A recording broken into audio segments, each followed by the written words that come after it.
Hello, welcome to Genevora's running commentary number 59. And I'm going to talk about breathiness in the voice. And I think we need to establish two completely different causes. One of them is if you've got some kind of vocal fold pathology, if there's a swelling on the vocal folds, so the vocal folds are not coming together cleanly, they can't ever come together cleanly because there's always a little bit of swelling somewhere, normally in the middle, which is stopping the edges coming together all the way along their full length. If that is the case, if you can never get a clear, easy sound, or it's very, very difficult to get a clear, easy sound, then those swellings may need to be looked at by an expert. You may need to go to a voice clinic to have an endoscopic camera put down and look at your larynx.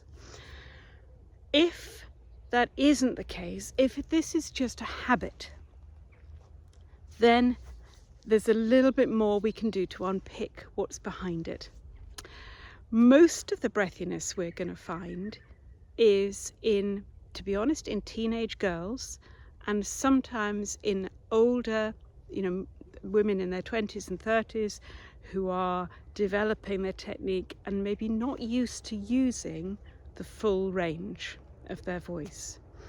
Why have they got this habit of letting air escape, especially if they're going higher into their upper register? There are many reasons. It's often related to fear or uncertainty. The feeling of going high in the voice is a little bit unusual for us. We don't normally do it. We don't do it when we're speaking. We may do it when we're very excited. We may do it when we're very frightened. But it is, in a lot of cases, an extreme part of the voice. So if we're not used to going there, then taking the voice up high, we're going to be holding back. So sometimes it's a fear of being loud.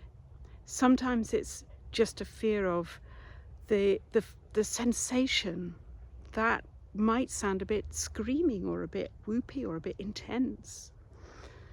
Sometimes it's fear of doing damage, because it can be quite a loud, powerful part of our voice if we do bring the vocal folds together. So there's very different reasons why people allow that breath to come through the larynx, and it's almost as if that breathiness is a cushion. It's like a safety valve, allowing air through so that we are never being that loud, possibly shrieky, possibly whoopy sound.